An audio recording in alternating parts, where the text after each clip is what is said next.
When you step outside on a clear night, the stars feel eternal, fixed points in an endless dark. But our home is not fixed. We are passengers on a small blue vessel, orbiting a star that drifts through the galaxy, surrounded by worlds as different from one another as fire is from ice. The solar system is not just a collection of planets. It's an intricate machine of gravity, light, and time. 8 planets, hundreds of moons, countless asteroids and comets, and a sprawling haze of distant ice worlds, each one with a history billions of years long. Some are familiar, rocky, with skies we might one day walk under.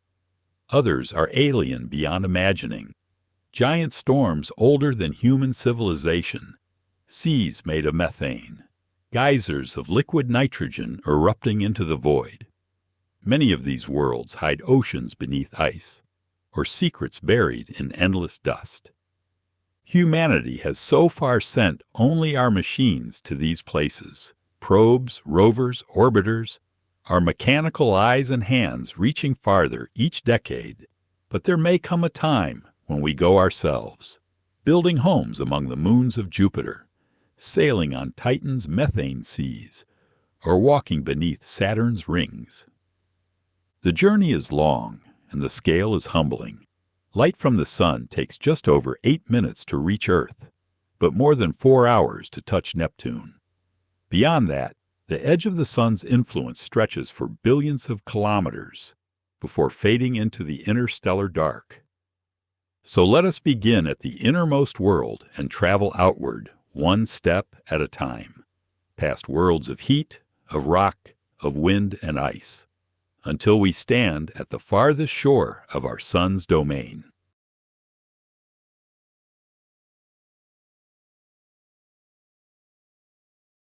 It's easy to forget Mercury is even there. A small, rocky world, closest to the sun, it's often lost in the solar glare, barely visible during dawn or twilight. But beneath that searing proximity lies a planet of extremes, a blistered and battered relic from the earliest days of the solar system. Mercury has no moons, not one. It's too close to the sun, which would likely steal away any orbiting companion with its gravitational pull. But what Mercury lacks in satellites, it makes up for in riddles. Roughly a third the size of Earth, Mercury is the smallest planet in the solar system and the fastest. It completes a lap around the sun in just 88 Earth days. But its day is strange. A single day on Mercury, sunrise to sunrise, lasts nearly 176 Earth days. Long, slow, and scorching. Mercury's surface is ancient, scarred by billions of years of meteor impacts. The Caloris Basin, a vast circular depression over 1,500 kilometers wide, is the aftermath of a collision so violent it likely fractured the crust on the planet's far side. The ground is baked solid during the day, reaching up to 430 degrees Celsius, 800 degrees Fahrenheit, yet plummets to negative 180 degrees Celsius, negative 290 degrees Fahrenheit, at night due to the lack of a substantial atmosphere. The atmosphere, or rather exosphere, is almost non-existent. A whisper of atoms, oxygen, sodium, hydrogen, helium, and potassium. It's not enough to trap heat, weather storms, or shield from cosmic radiation. But what it lacks in comfort, it compensates for in mystery. Why colonize Mercury at all? For one, energy. Being this close to the sun means Mercury is a solar powerhouse. The sunlight here is 11 times more intense than on Earth. Future solar collectors could be built on robotic rails that inch along the terminator, the line between day and night, constantly absorbing energy without being destroyed by heat. These collectors could power spacecraft, beam energy to other colonies, or help fuel Earth's insatiable need for electricity. Another reason? Resources.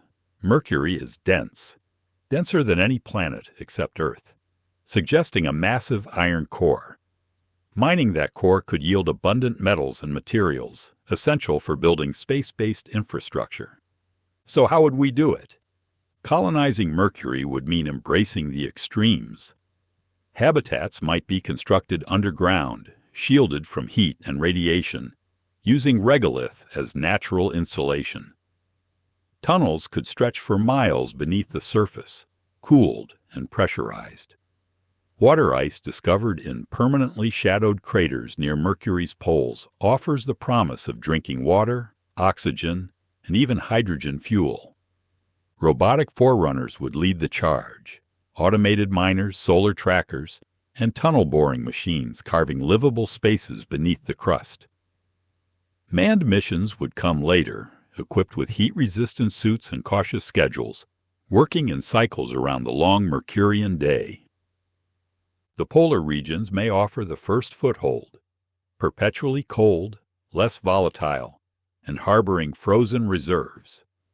These might become hubs of science and industry, quietly humming with activity while the rest of the planet bakes.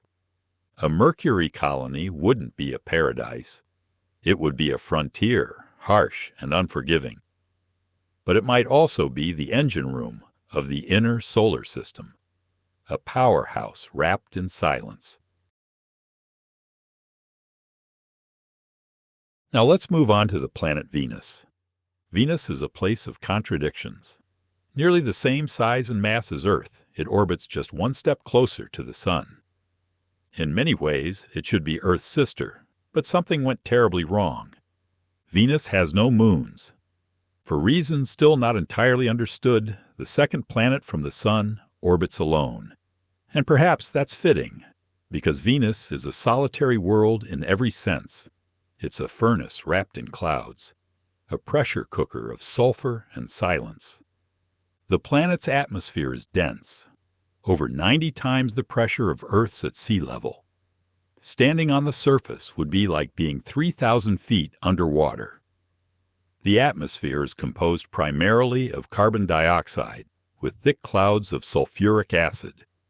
Surface temperatures reach a soul-melting 475 degrees Celsius, 880 degrees Fahrenheit, hot enough to melt lead.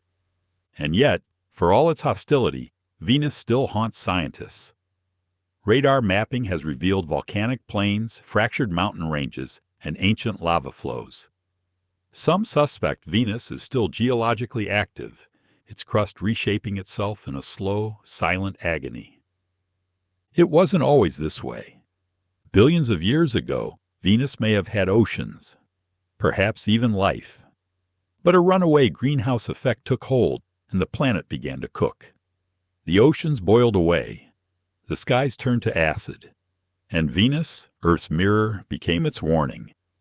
Could we ever go there?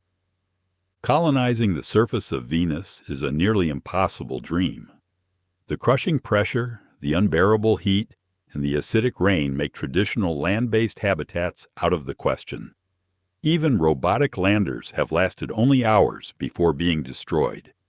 But high above that inferno, 50 to 60 kilometers above the surface, the atmosphere is strangely Earth-like.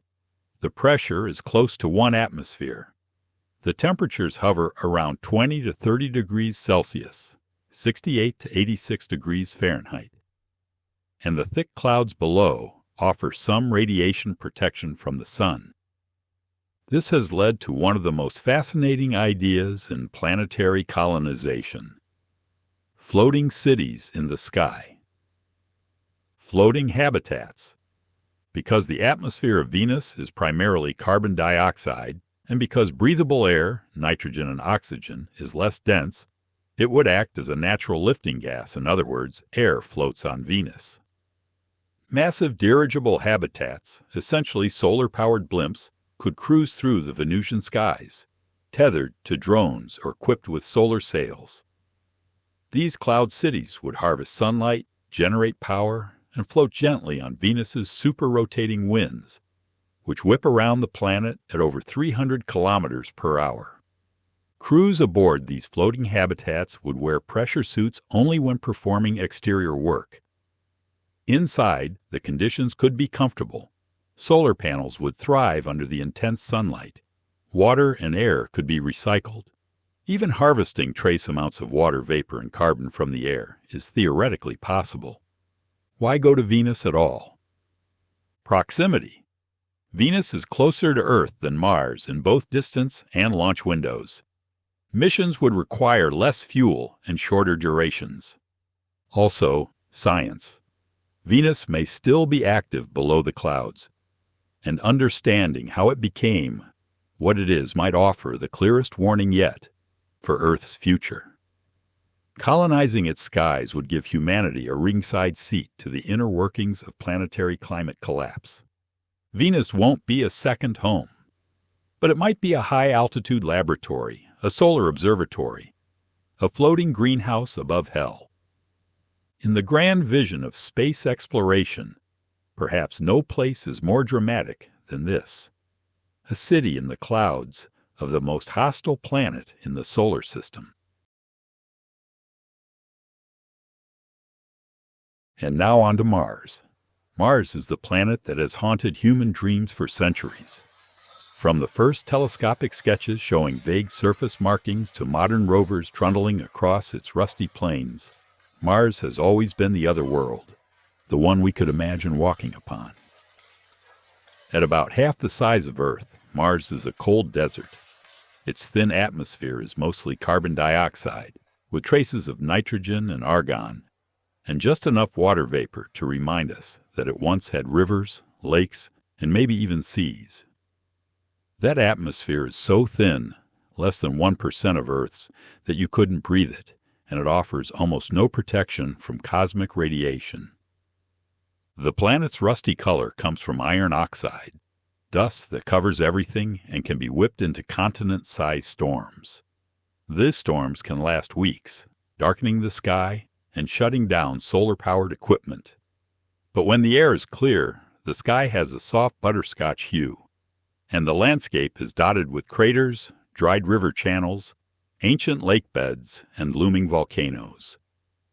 The giant among them, Olympus Mons, is the tallest volcano in the solar system, 3 times the height of Mount Everest. It rises so high its summit could scrape the edge of the stratosphere if it were on Earth. Then there's Valles Marineris, a canyon system so vast it could stretch across North America. Billions of years ago, Mars had a thicker atmosphere, liquid water, and possibly a climate more Earth-like than not. Then something happened, perhaps the loss of its magnetic field, allowing solar wind to strip away the air. Today, it's frozen, quiet, and dry. Could we live here? Yes, but not without work. Colonization strategies for Mars focus on habitats that can protect against radiation and retain heat. Some could be built underground or within natural lava tubes. Others could be pressurized domes covered in Martian soil. Terraforming, turning Mars into a warmer, wetter world, has been suggested. This might involve releasing greenhouse gases from the polar ice caps or deploying orbital mirrors to warm the planet. But even with advanced technology, full terraforming could take centuries, if not longer.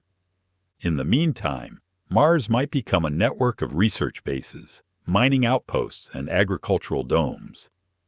Water ice, found beneath the surface and at the poles, could provide drinking water, breathable oxygen, and hydrogen for fuel.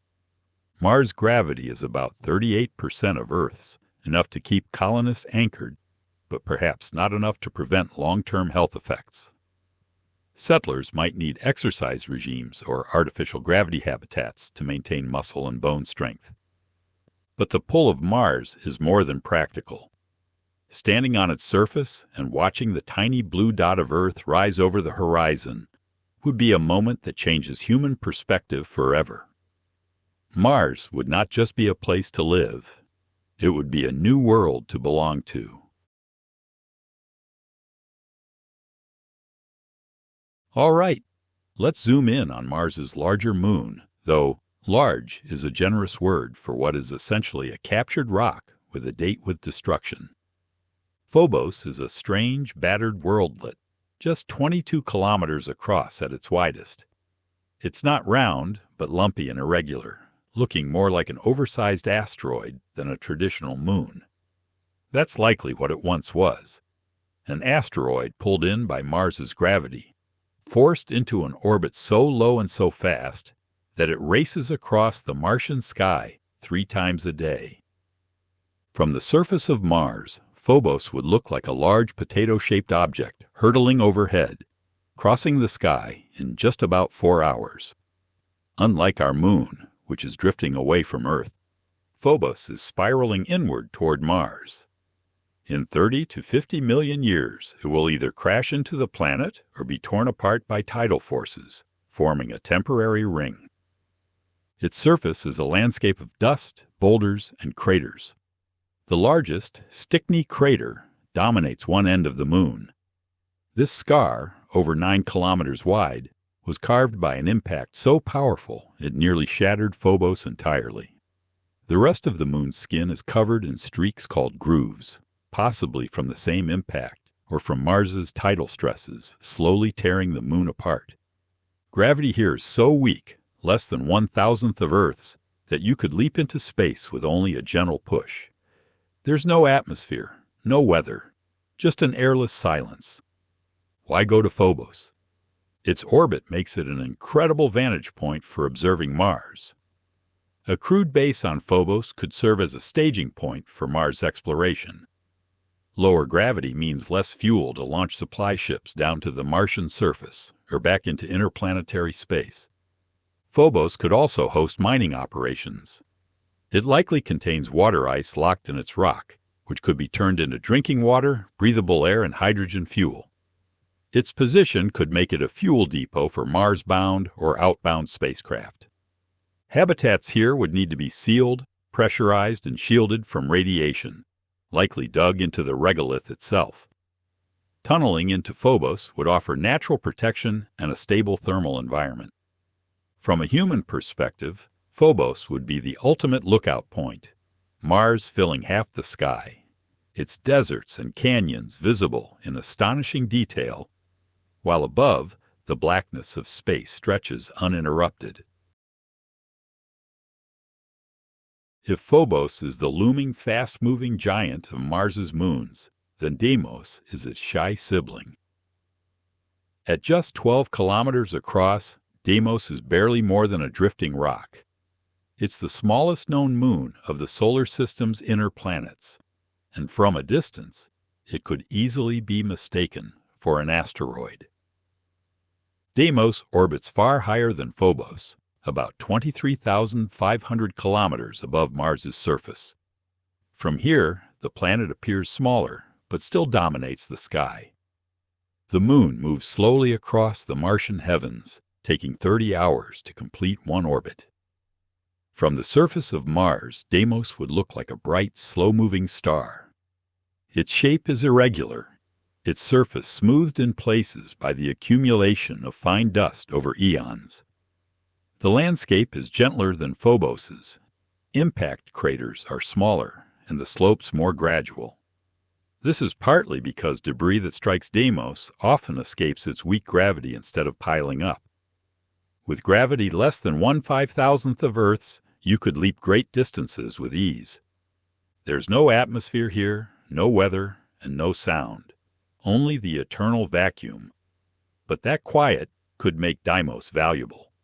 Its distance from Mars puts it outside the planet's gravitational drag, making it an excellent platform for communication relays, astronomical observatories, or interplanetary transport hubs.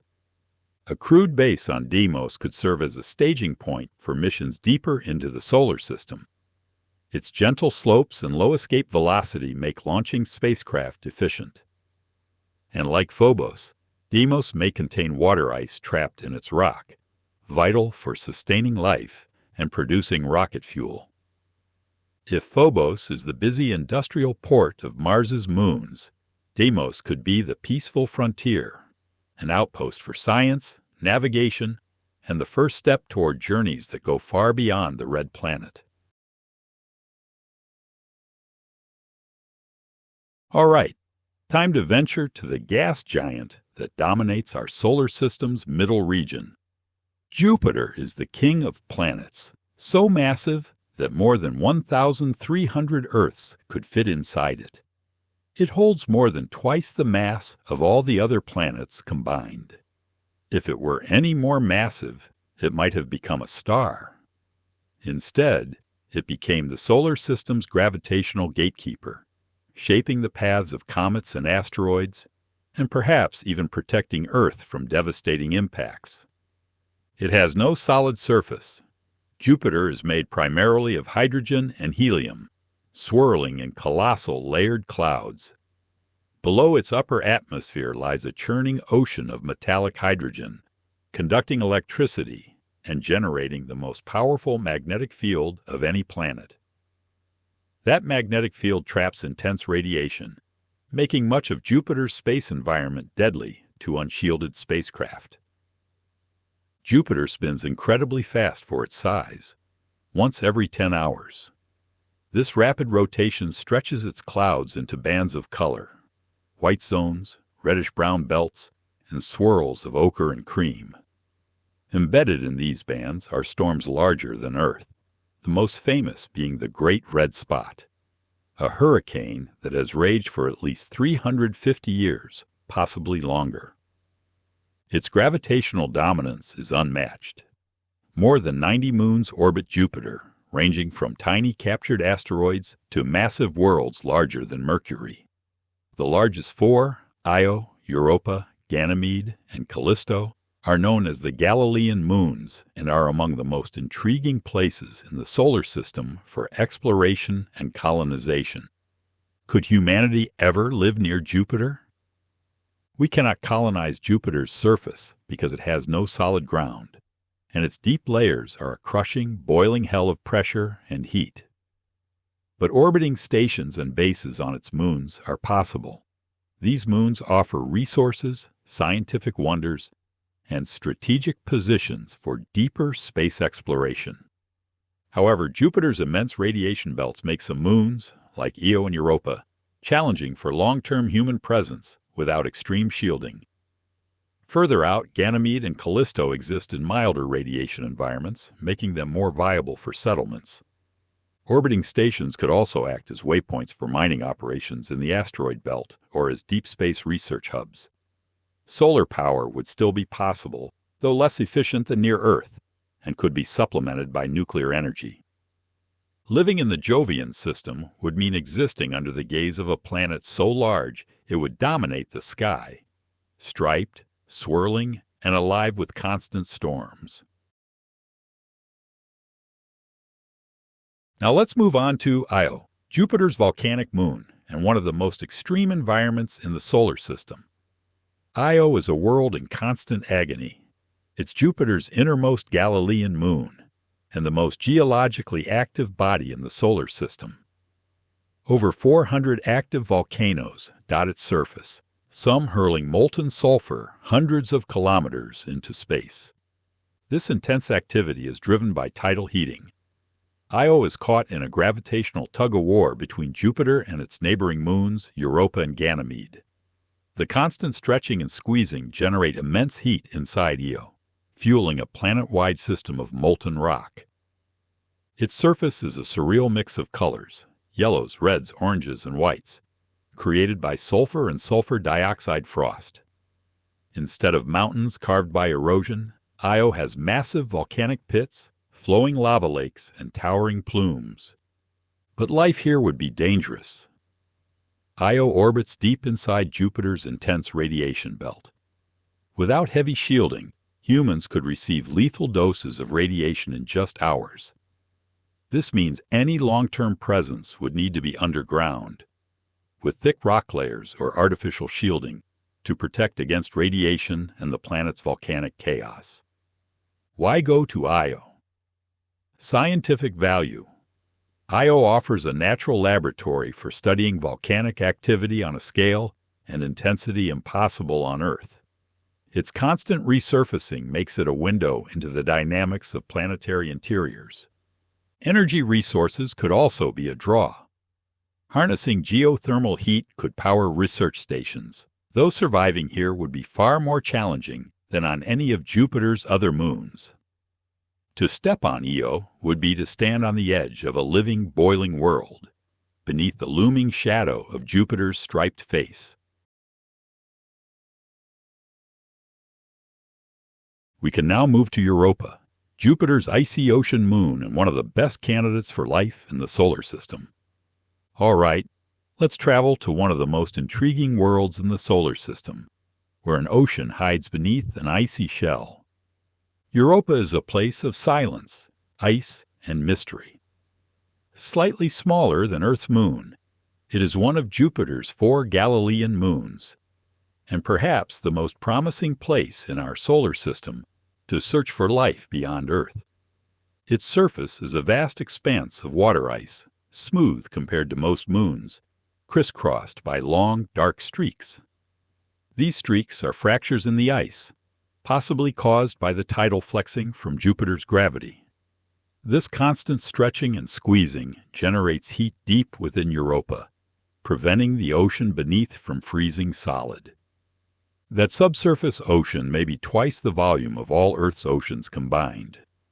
Protected from radiation and bathed in warmth from the moon's interior, it could be a cradle for microbial life, or something more complex. The surface temperature is brutal, averaging minus 160 degrees Celsius, minus 260 degrees Fahrenheit. The radiation environment, due to Jupiter's powerful magnetic field, is lethal to unprotected humans in a matter of days. But beneath the ice, life might thrive, and with it, the greatest scientific discovery of all time. Could we live here? Colonies would need to be buried under meters of ice for protection. The ice itself could provide building material, water, and oxygen. Power might come from nuclear reactors or from tapping into the tidal heat of the ocean below. Robotic probes could melt through the ice using heat drills, sending submersible drones into the ocean to explore. Humans could follow later, establishing sealed underwater stations lit by artificial light. Europa would not be an easy place to call home, but for explorers and scientists, it would be a frontier of unmatched wonder. Next, we can move on to Ganymede, the largest moon in the entire solar system, and a fascinating candidate for colonization. Here we go. Jupiter's giant moon, a world so big it could almost be a planet in its own right. Ganymede is the largest moon in the solar system, bigger than Mercury and nearly as big as Mars. If it orbited the Sun instead of Jupiter, we would almost certainly call it a planet. Its size is matched by its complexity.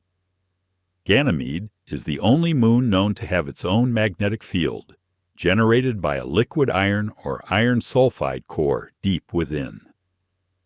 This magnetic field interacts with Jupiter's massive magnetosphere, creating auroras that ripple across its poles. The surface is a mix of bright icy regions and darker, more ancient terrain. Long, grooved patterns stretch for hundreds of kilometers, evidence of tectonic forces reshaping the crust in the distant past. Beneath that crust, scientists believe there lies a deep ocean, sandwiched between layers of ice, potentially containing more water than all of Earth's oceans combined. Ganymede's radiation environment is much milder than Io's or Europa's, making it one of the more promising places for a human settlement in the Jovian system.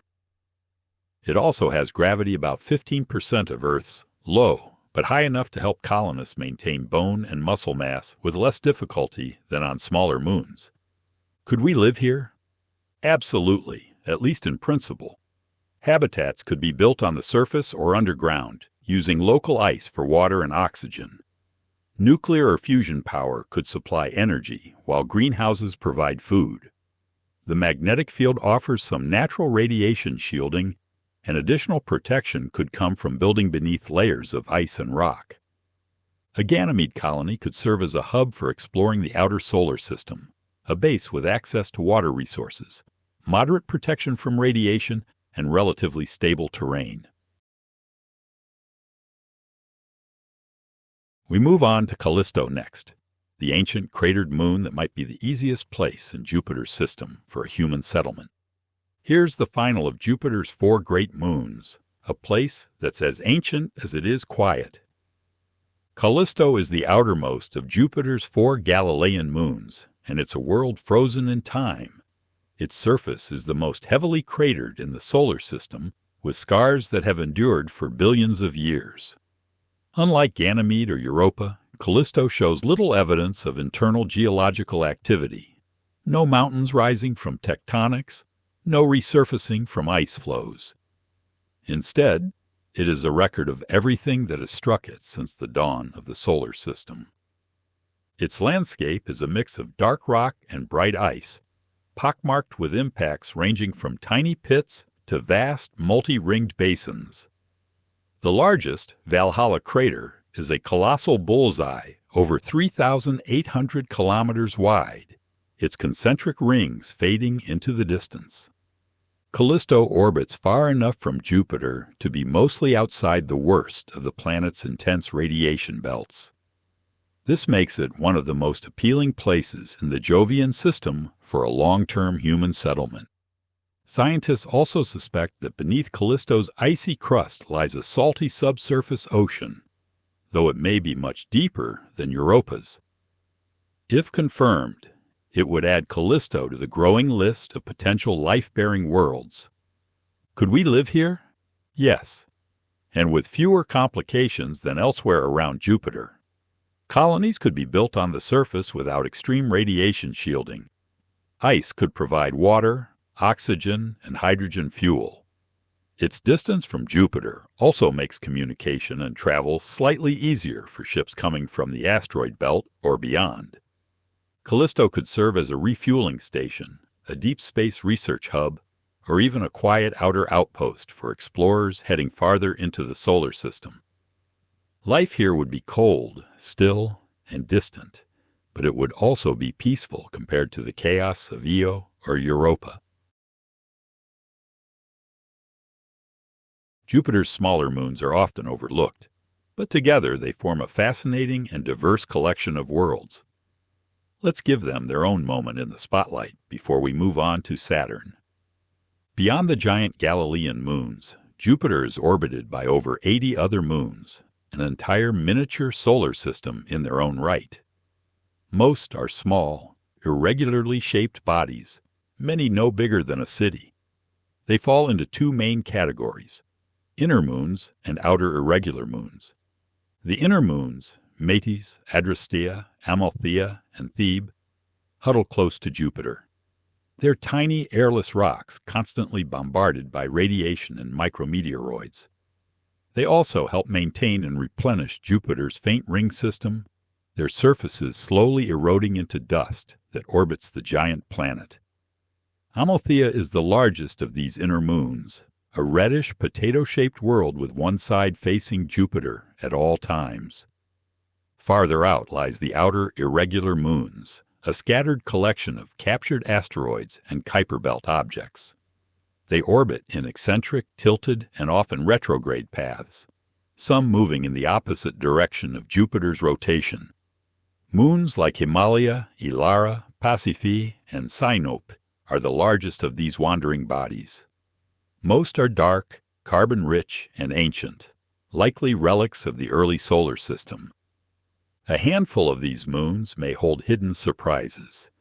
Scientists suspect some of the larger irregular moons could have water ice beneath their surfaces, or may have once been part of larger bodies shattered by impacts. Could we use them? For colonization, most of these moons are too small and irregular to be prime candidates, but they could serve as resource depots, mining sites, or waypoints for spacecraft navigating Jupiter's vast system. Their low gravity would make landing and takeoff trivial, and some might contain water ice for fuel production.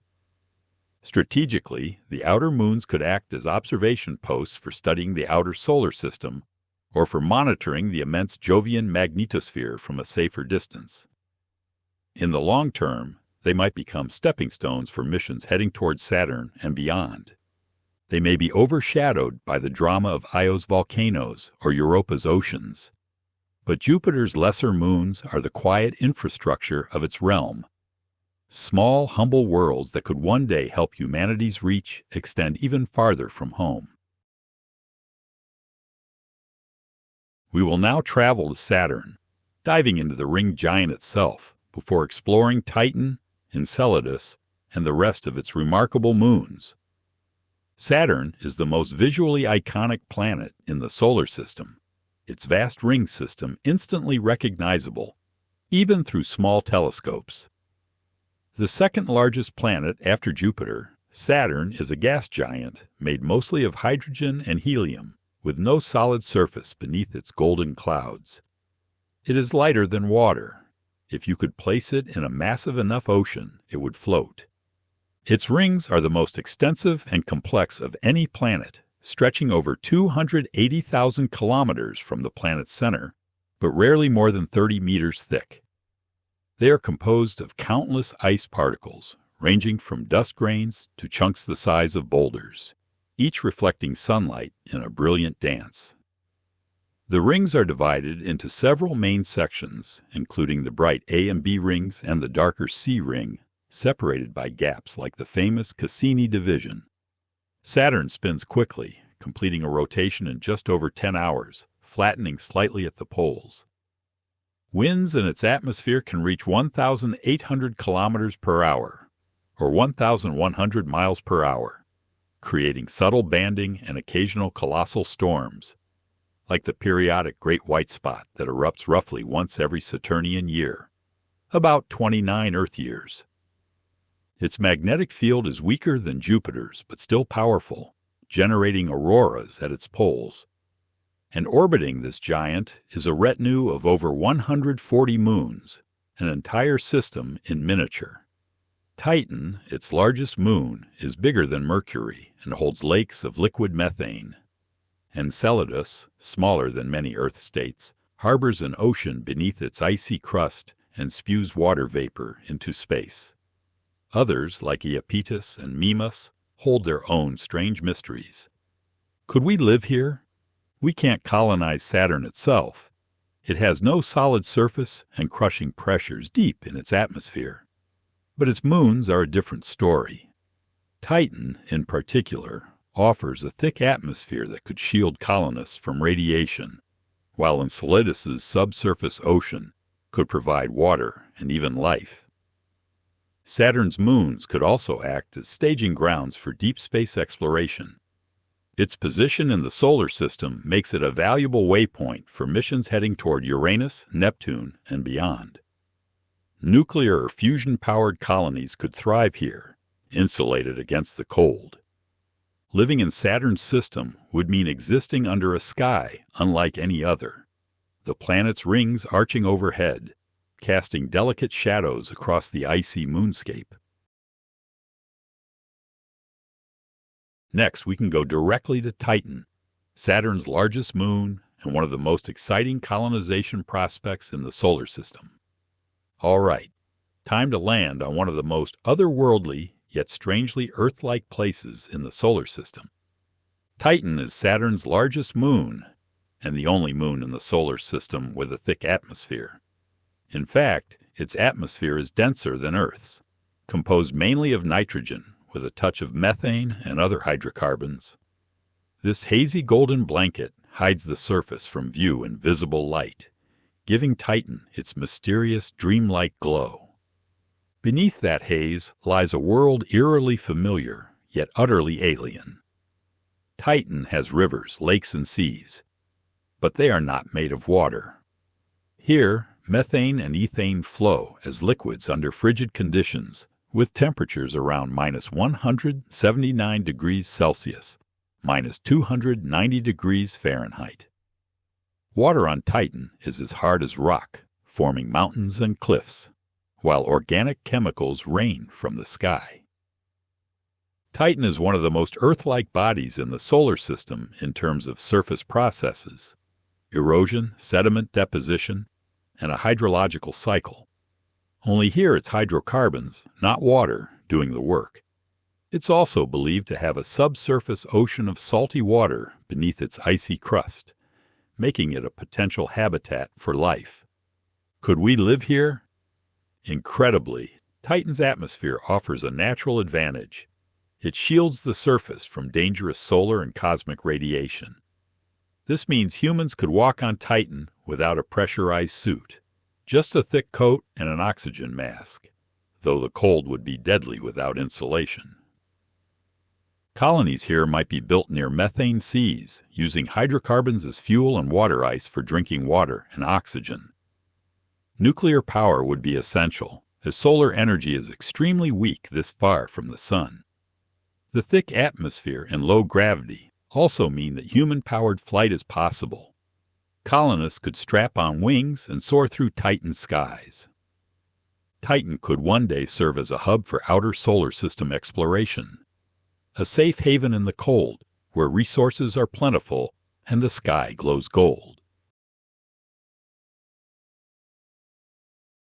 We will now explore Enceladus, Saturn's icy moon with its spectacular geysers and hidden global ocean.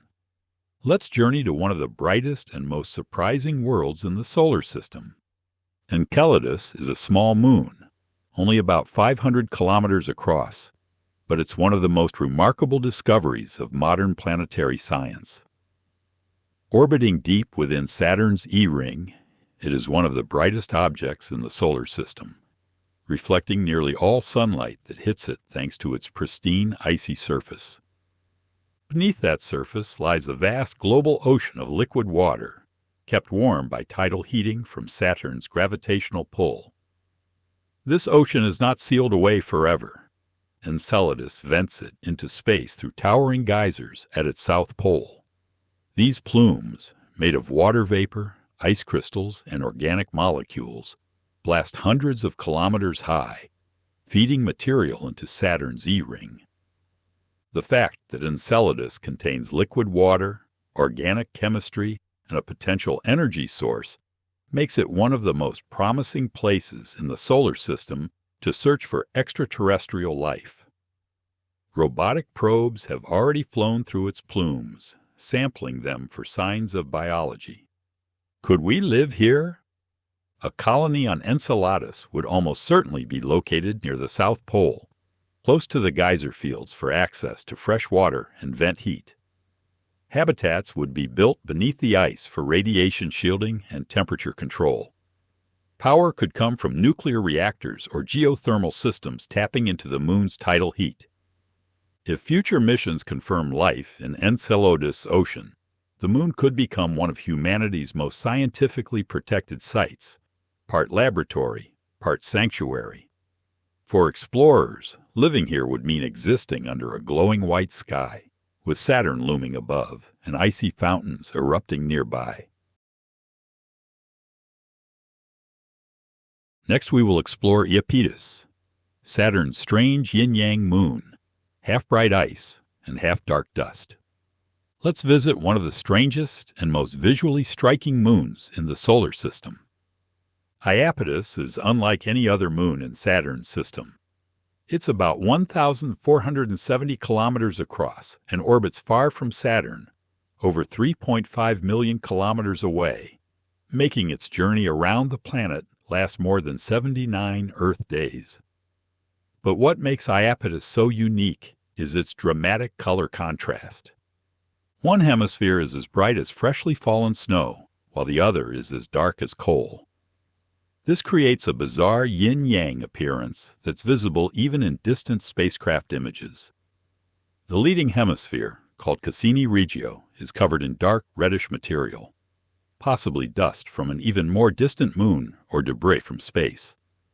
The trailing hemisphere gleams with reflective ice.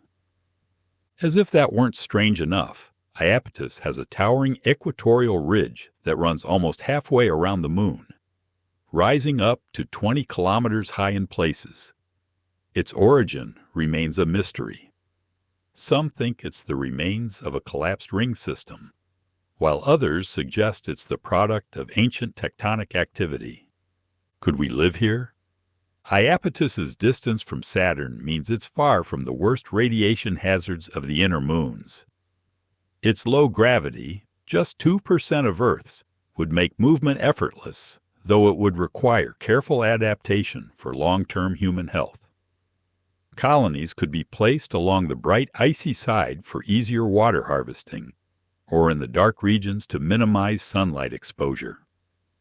From Iapetus, Saturn appears small, but still majestic, its rings visible as a thin arc through the blackness. The view alone would make it a spectacular outpost for explorers or astronomers studying the outer solar system.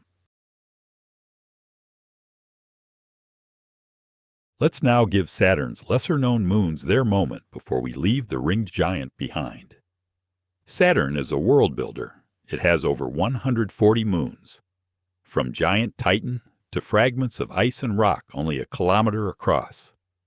While Triton, Enceladus, and Iapetus take most of the spotlight, the rest of Saturn's moons form a diverse, fascinating collection of worlds that quietly shape the planet system. Closest to Saturn are the shepherd moons, tiny worlds like Pan, Daphnis, Atlas, and Prometheus, that orbit within or just beyond the rings. Their gravity sculpts the edges of the rings into sharp boundaries, opens gaps, and creates rippling wave patterns. Pan and Atlas, both shaped like flying saucers due to ring material building up along their equators, are some of the most unusual-looking objects in the solar system. Further out are medium-sized icy moons like Mimas, Rhea, Tethys, Dione, and Hyperion. Each has its own story. Mimas, sometimes called the Death Star moon because of its massive Herschel crater, is small but heavily cratered. Tethys has Ithaca Chasma, a vast canyon that runs almost halfway around the moon. Dione has bright icy cliffs and hints of past geological activity. Rhea may even have a tenuous ring system of its own. Hyperion, a chaotic sponge-like moon, tumbles unpredictably through space. Many of these moons are frozen worlds, but their ice holds valuable water that could be turned into drinking water, breathable air, and rocket fuel. Some, like Dione and Rhea, may have subsurface oceans, adding them to the list of possible life-hosting worlds. Could we live here? Permanent colonies are unlikely on the smallest moons, but some, especially Rhea, Dione, and Tethys, could host small scientific or mining outposts. The shepherd moons would be incredible targets for robotic missions, both for their bizarre shapes and their role in maintaining Saturn's rings. Together, these moons form a frozen armada orbiting one of the most beautiful planets in the solar system, a reminder that even the smallest worlds can have a profound influence on the system around them.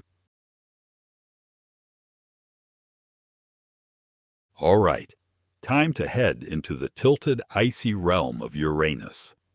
Uranus is a planet that likes to break the rules. Unlike every other major planet, it spins on its side, its axis tilted by about 98 degrees. This means its poles experience 42 years of continuous sunlight, followed by 42 years of darkness, a bizarre seasonal cycle that shapes its atmosphere and climate. It's the seventh planet from the Sun, an ice giant composed mostly of hydrogen, helium, and icy materials like water, ammonia, and methane. The methane in its upper atmosphere absorbs red light, giving Uranus its pale blue-green hue. Below that serene appearance lies an atmosphere with fierce winds that can reach 900 kilometers per hour, 560 miles per hour. Uranus has a faint ring system, dark and narrow, surrounded by at least 27 known moons. Many of its moons are icy, cratered worlds, with some showing signs of past geological activity. Titania and Oberon, the largest, are roughly the size of Saturn's moon Rhea, while Miranda is famous for having one of the strangest, most chaotic surfaces in the solar system. The planet's magnetic field is another oddity. It's tilted 59 degrees from the rotational axis and offset from the planet's center, creating wildly uneven magnetic conditions across the globe. Could we live here? We can't settle on Uranus itself. It's a gaseous world without a solid surface, and its deep layers are a crushing mix of icy slush and high pressure. But its moons could be potential homes. These moons are made largely of ice and rock, with possible subsurface oceans, making them candidates for outposts and resource extraction. Orbiting stations high above Uranus's cloud tops could serve as scientific research hubs, studying the planet's atmosphere, magnetic field, and moons. Its position in the solar system would also make it an important stepping stone for missions to Neptune and the Kuiper Belt. Living in Uranus's system would mean existing in a place of subtle beauty. The turquoise giant dominating the sky, rings faintly glittering in the light, and long, slow seasons unlike anything on Earth. All right, now let's explore Uranus's largest moon, a frozen but intriguing world. Titania is the largest moon of Uranus, stretching about 1,578 kilometers across, just a bit smaller than Saturn's moon Rhea. Like many of Uranus's moons, it's made of roughly equal parts water ice and rock, with a surface marked by a long history of impacts and geological shifts. Its terrain is a blend of ancient crater fields and younger icy plains. The most striking features are massive canyons and fault lines, evidence that Titania's crust has been stretched and broken, possibly when a subsurface ocean froze and expanded. Some of these canyons are hundreds of kilometers long, cutting through bright ice and darker material. The moon's temperature is brutally cold, averaging around -203 degrees Celsius, or -333 degrees Fahrenheit. There's no atmosphere to speak of, but beneath the surface, scientists suspect a salty ocean could still exist, warmed by residual heat and possibly tidal flexing.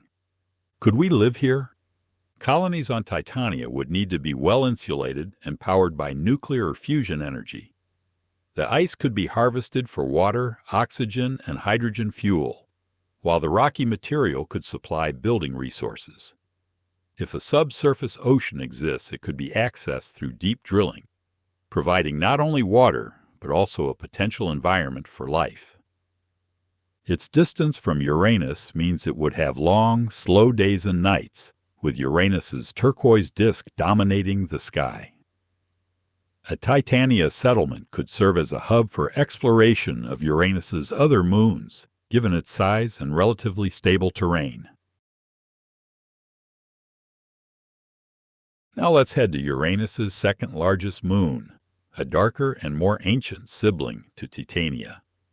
Oberon is the outermost of Uranus's major moons and the second largest, with a diameter of about 1,522 kilometers. It's a world steeped in shadows.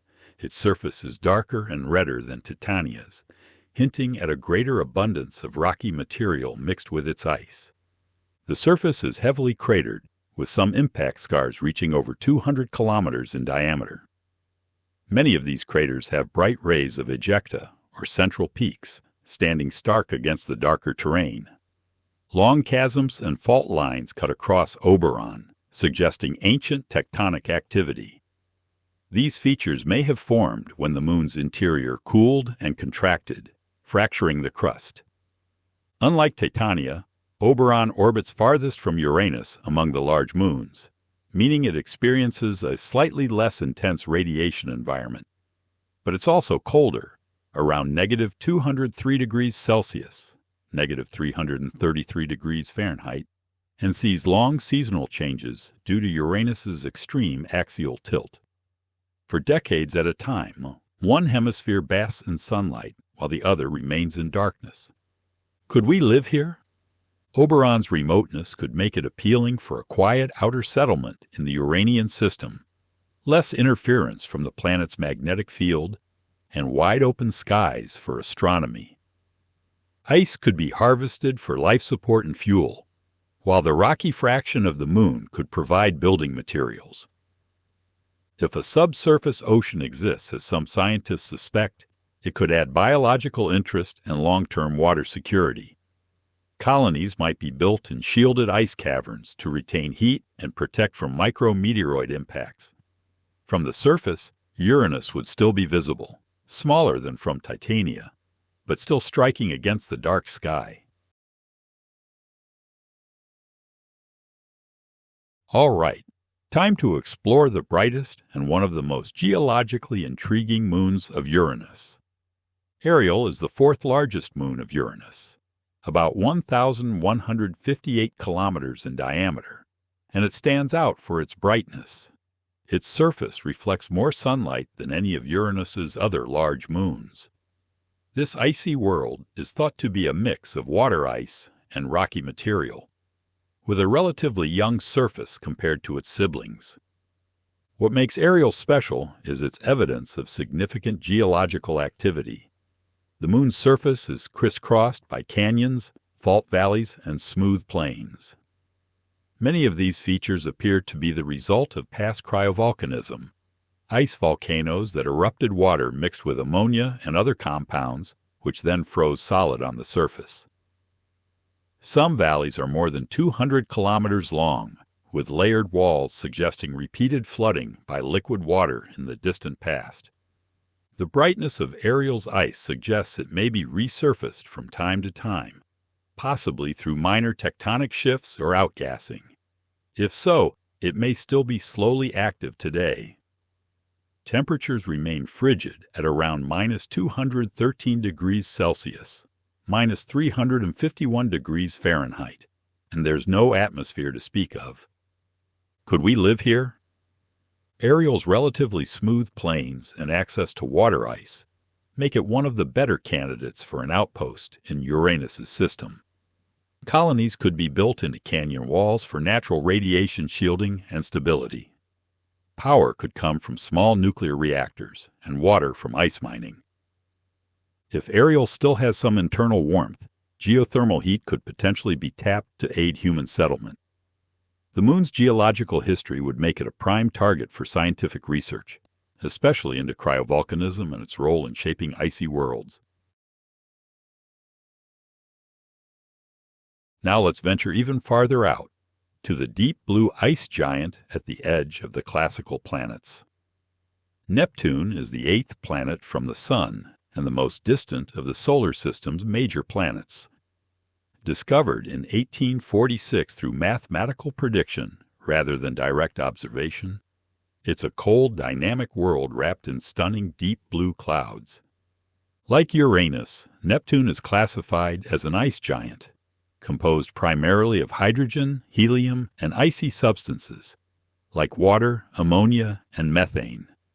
Its blue color comes from methane in its upper atmosphere, but Neptune's hue is richer and deeper than Uranus's, likely due to subtle differences in atmospheric composition and cloud structure. Neptune is a planet of extremes. It has the fastest winds in the solar system, reaching speeds up to 2,100 kilometers per hour, 1,300 miles per hour.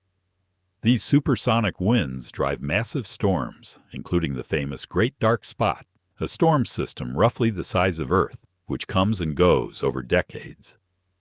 White methane ice clouds often hover high in the atmosphere, casting long shadows on the deeper layers.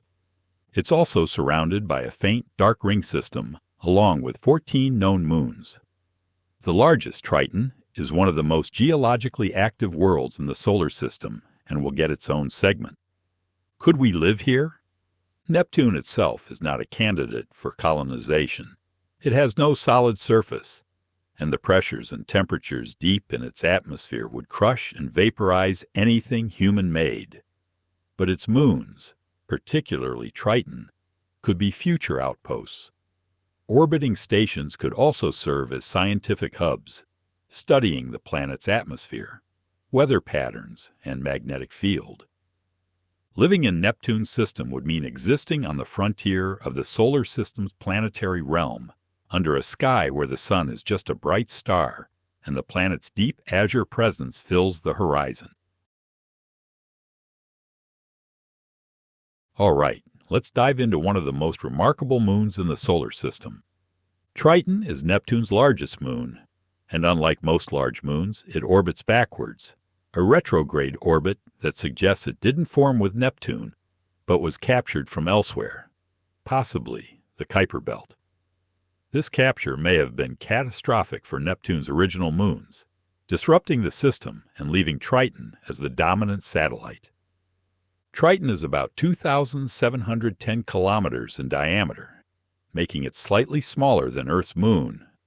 Its surface is a blend of nitrogen ice, water ice, and rocky material, and it is one of the coldest places in the solar system, with surface temperatures around minus 235 degrees Celsius, minus 391 degrees Fahrenheit. Despite this extreme cold, Triton is geologically active.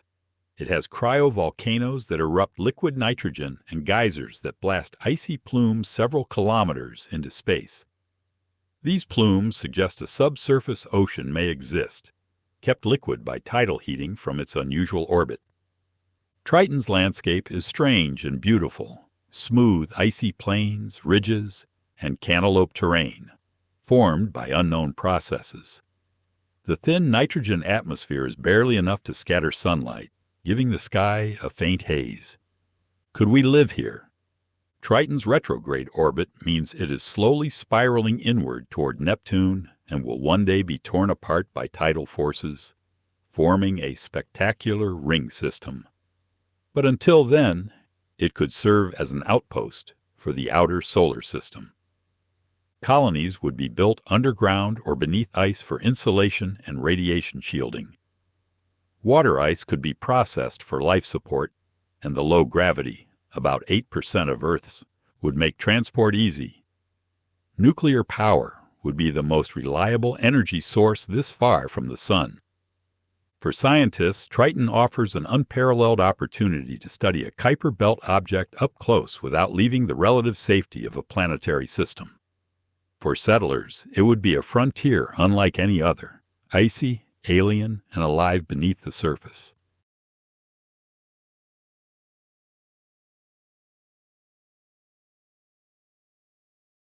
We have crossed 1 billion kilometers and more, from the scorched surface of Mercury to the frozen plains of Triton. We have passed through storms larger than worlds, walked the edges of canyons deeper than any on Earth, and imagined homes under skies of methane, ice, and distant suns. Each place has its own story, shaped by ancient impacts, hidden oceans, volcanic fury, and the quiet patience of time. Some could one day hold our footsteps. Others will remain forever beyond our reach, too hostile or too strange for anything but machines.